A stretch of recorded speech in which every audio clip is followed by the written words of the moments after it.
is going on, YouTube family? It is not just the Washingtons, but it is also the Fayeses hitting you with another YouTube video. I am here with my father-in-law for this episode. I will be interviewing him on just his life and kind of the come up throughout the years and part of his testimony when it comes to just livelihood.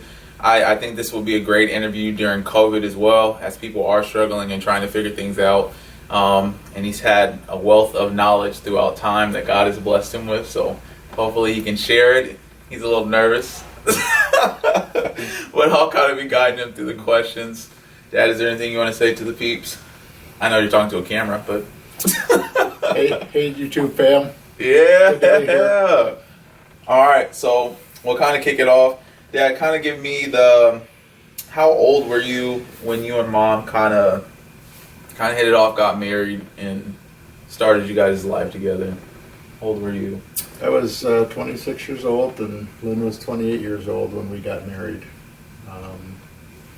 And she was obviously working full-time at that time, and so was I. Yeah. Which, if you guys don't know, me and Chelsea are currently 26 and 28. So that's kind of funny. That is funny. So I'm interested to kind of learn from it. But me and Dad were kind of speaking a little bit earlier about how they started out and where they are now. So it's pretty good to share it with you guys. So let's kind of jump into it. And the first question is, what kind of pressure did you feel with only having, I guess that's kind of further out, but only having one income? I mean, how long did Mom work when you guys first got married? Start now. Well, she worked the first 2 years of our married life, and as soon as our first child, Alyssa, came along, then she was a stay-at-home mom. So, it was financially, it was pretty decent up to that point, but then dropping down to one income, obviously put more restraint on things. But to get into the question, obviously, what kind of pressures, I think the pressures are always from the standpoint of, I guess, some selfish pressures of wanting to do things or buy things, but the money, obviously, on one income was obviously less, and you had to prioritize a lot more, and you really had to die to some of those desires and those wants, I guess, if you will, for the purpose of the family. So, but yeah, pressures to make sure you're meeting those bills and putting food on the table and supporting the family. So don't put Mom on the spot too much, but was she a part of those pressures? I would say probably not as much, because she was doing what she wanted to do, and that was to be a stay-at-home. And that's something we both agreed on. And but yeah, I would say pressure coming from her, I would say not so much, because Lynn is very conservative too, financially, which helped a lot. That's amazing. So.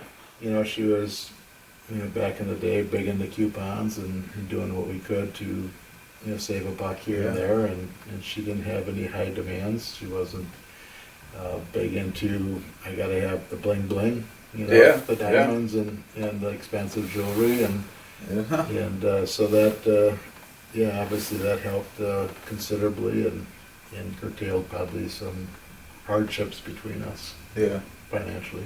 Yeah, which is a blessing as well, because obviously everyone has different lifestyles, and wives have different expectations, and so do husbands. That's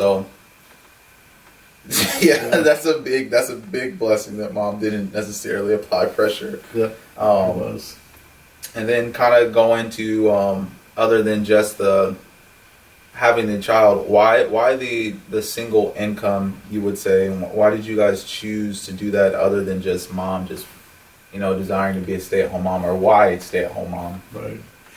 Well, we took the approach of her being at home versus somebody else raising the kids. We wanted to have the most impact, not only with their child rearing, but we wanted to influence their thought process from a biblical standpoint as well. Yeah. So it was important for us to give up some of the pleasures, if you will, of material things Yeah. for the investment in the kids' lives. Yeah. So that was, Which kids are an investment. That's for sure. and it was, to be honest with you, it was actually nice from the standpoint of not having to cart kids all over the place, Yeah. and then trying to get to work Mm-hmm. and kids having issues and work disruption, things of that nature, Yeah. where I could focus on doing what I had to do work-wise, knowing that Lynn was at home taking care of them Yeah. and doing the things that she needed to do with them that I didn't have to be bothered with, Mhm. if you will. Not Yeah. that it was a bother, but you know what I'm saying. Yeah. No, for sure. You know, interrupting your day. Yeah. And I would say too, I know that's not normal to the economy nowadays of just having the single income and, mom staying home. But I mean, at home is enough work in itself, especially, raising kids. And like Dad was mentioning earlier, learning how to extend money with couponing and things like that to help them survive, for the sake of ministry, pretty much, Right. influencing our own kids' lives and stuff like that. Me and Chelsea have that same dynamic, and so does our sister-in-law and my sister-in-law and brother-in-law. So we're kind of Absolutely. following the footsteps Right. Absolutely. of that same dynamic. But living, so kind of go into that. I mean, you guys were living paycheck to paycheck, from what you told me, right? Right. So how was that? Kind of go into what paycheck to paycheck actually meant, because paycheck to paycheck, they might say, okay, well, you were just living paycheck to paycheck, but what did that look like in between paychecks? What were you guys able to do? How did you guys have fun? Things like that. Yeah, we paycheck to paycheck. Just for an example, back in obviously our day, incomes were, salaries were a lot less and whatnot when we were first married. But I distinctly remember, I used to get paid every 2 weeks, and when we were fortunate enough to buy a house Yeah. before Alyssa came along. Mm-hmm. And so it was an older home, but it was a great home for our first home, and paying the bills and getting paid every 2 weeks. I can distinctly remember having like $32 left in the checkbook till after just got paid. Yeah. And then you paid the bills. But God was faithful. At the time, I was working for an oil company in town, and I was able to cheaply put together a oil pump to pump out tanks, home heating oil tanks for Yeah. people that were switching over to natural gas, and we heated our home for free. Yeah. For the winter. So, I mean, just little blessings like that we were able to take advantage of to help save money. I think we were helped obviously because our income was low. They had a WIC program, Yeah.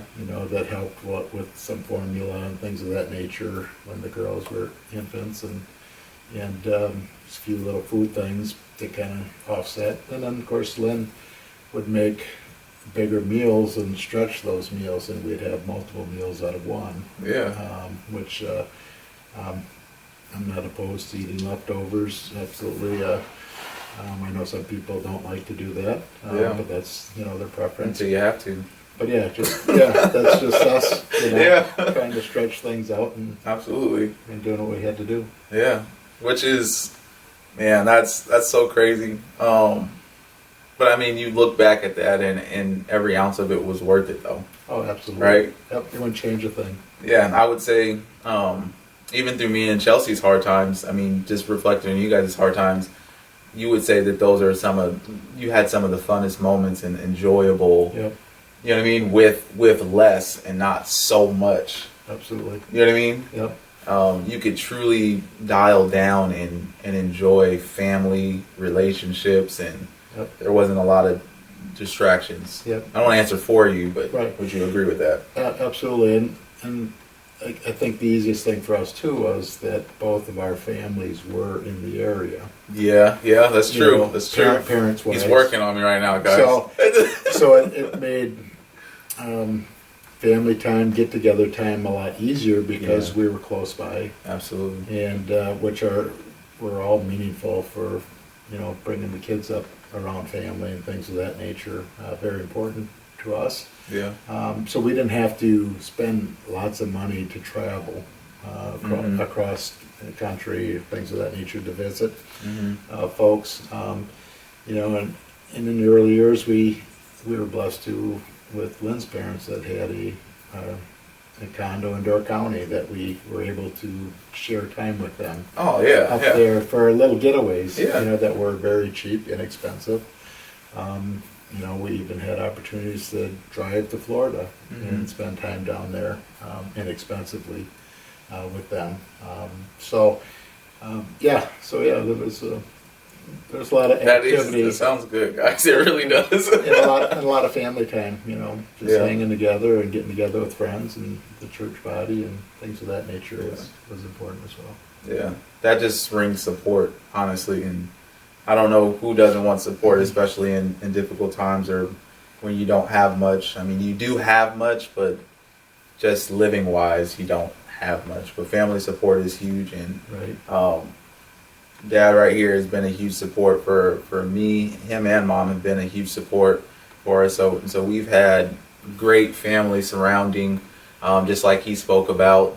But as so, we are long distance right now, and us being back and kind of visiting and stuff like that, it kind of brings back to that support too, because you guys kind of know a little bit about our situation and us, working from home and single income and stuff like that. So yeah, this is good.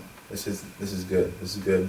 So when would you say your kind of breakthrough was? How long did you guys kind of stay in that transition of paycheck to paycheck, and how did you continue to maneuver out of that? Like, when would you say, hey, we are now substantially kind of like more secure in that way? You're never really secure. Right. We live by faith, like your shirt says. Absolutely. Keep his shirt. Yep.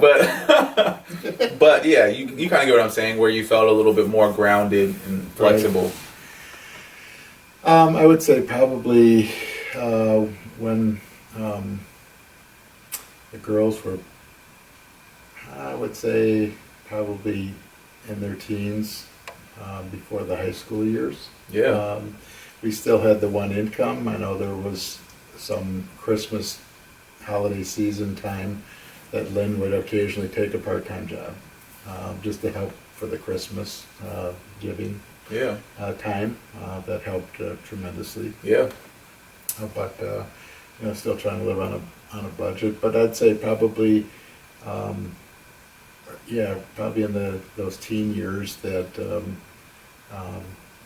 job-wise was able to move up in the ranks, if you will, in what I do, and just got in better positions, getting a sales job and things of that nature, where money came a little bit easier, so it wasn't so much paycheck to paycheck. So yeah, that's interesting and kind of crazy, but there was obviously a span of a decade or more where it was just a grind. Yep. And where you really had to trust God through the trials and tribulations.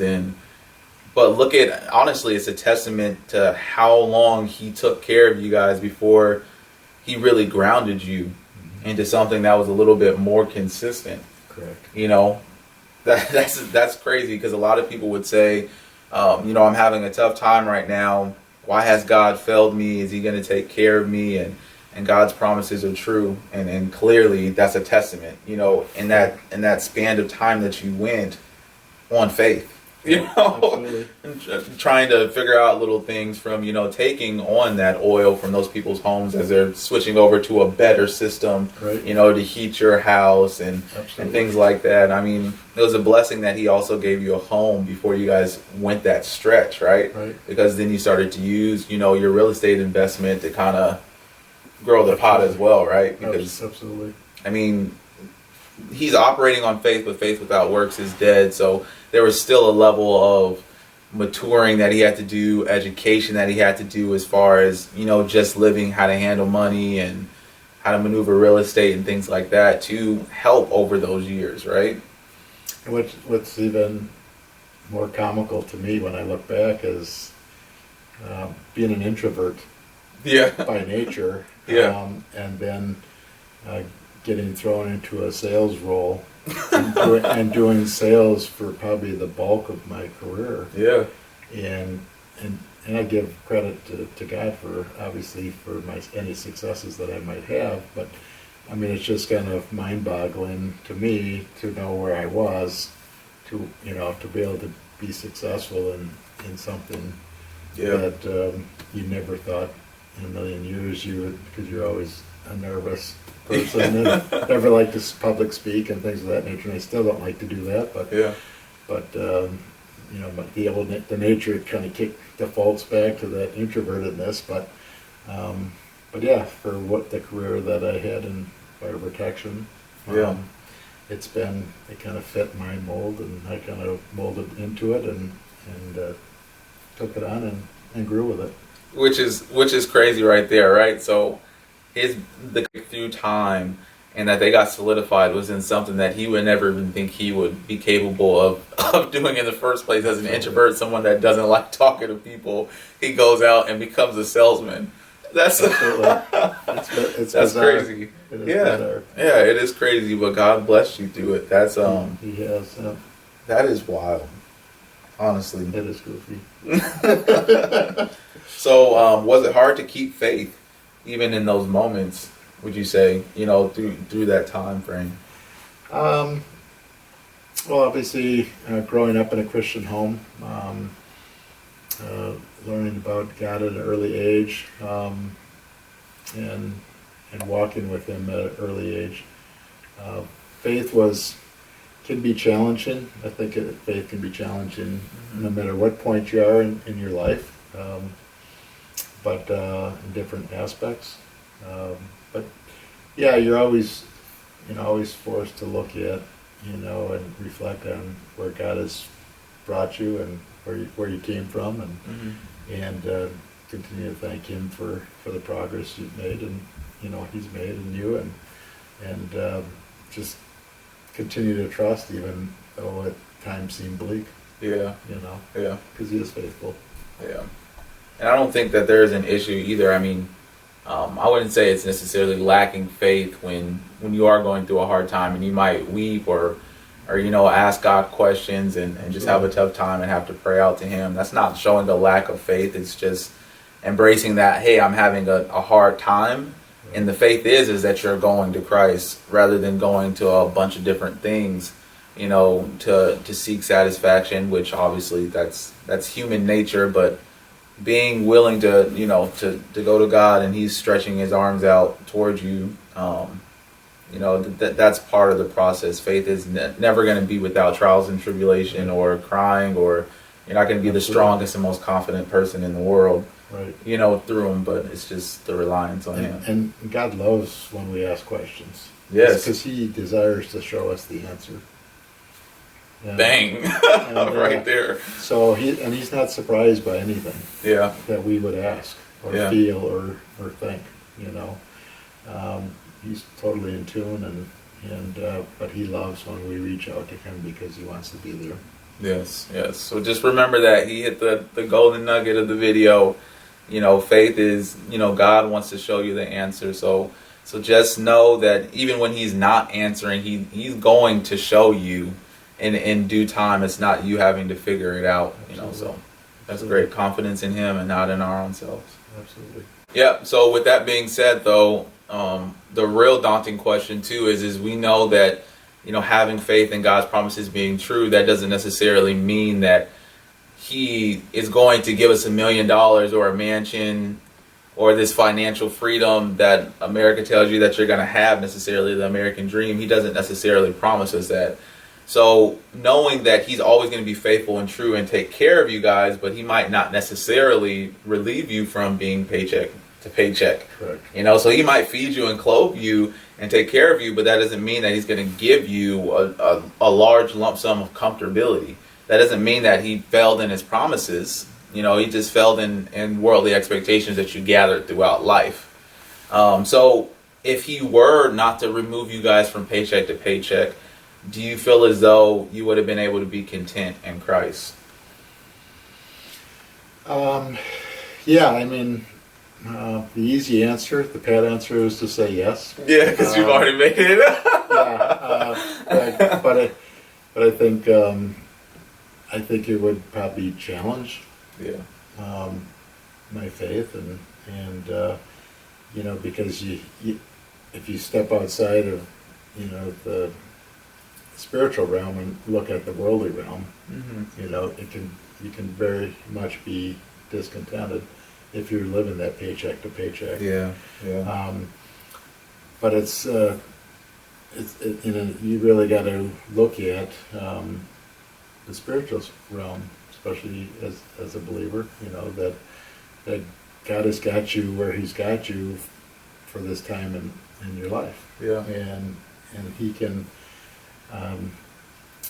be glorified, you know, if you allow Him to be, you know, through your life and your perspective and trust in where He's got you. He's always going to provide for that. You know, for those needs, you know. No matter what. And you're right. You know, He never promised that we would be, you know, wealthy and healthy and things of that nature. But He said He would be there. Yep. And help us through whatever circumstances we have. So it's just sometimes it can be a challenge to trust in that. Yeah. But we have to, because what else is there? You know? Yeah. For sure. So you guys kind of take that into account too, that as you're going through tough circumstances, that, you know, God is with you wherever you go. So be not dismayed, but also understand too that those trials might not leave. You know, and we have to have clear expectations or a clear understanding of what He has promised, you know, so we don't have false expectations, and it leads us astray in our faith, you know, where we're not trusting Him, and leads to depression, sadness, all of these things that strip away our joy because we have this expectation that He's going to give you a Lamborghini and a mansion, you know, for you having a hard time. That's a pruning process, is a discipline, right? That He helps us to grow in faith for His glory, His honor, and His praise. It's not just for our worldly wants, right. Pretty much. You know, you're not going through those trials for your pleasures. You know, we're doing it for His glorification, for His honor and praise. So He loves you, and that's part of His pruning process, and loving us is the discipline and things that we go through. So I just want to encourage you guys in that you might not ever make it, and that doesn't mean that God is not good. This is not our home, so therefore let's strap up for it, and that's just it. Put on the armor of God, and we'll have to go through it, right? Absolutely. Yeah. So I think that's what we have for you guys today. Lester, do you have any other thoughts in that area? No, I think it kind of covers it. Was it pretty good? Yeah, it covers it. Yeah, well, I hope you guys enjoyed it and you guys learned a little bit from his testimony. All glory be to God. As the shirt says, faith, and we need to have faith, and we need to continue to grow in that. And how do we grow in faith? It's by the hearing of the Word, and we hear by the reading of the Word. So we'll continue to grow in that, and we want you guys to as well. If you guys have any other questions or anything like that, put it in the link in the description box below. In the description box below, we have all of our other social medias and links for you to donate or purchase some of our gear as well from bbflife.com/shop if you guys are interested. And until next time, we are out. Later.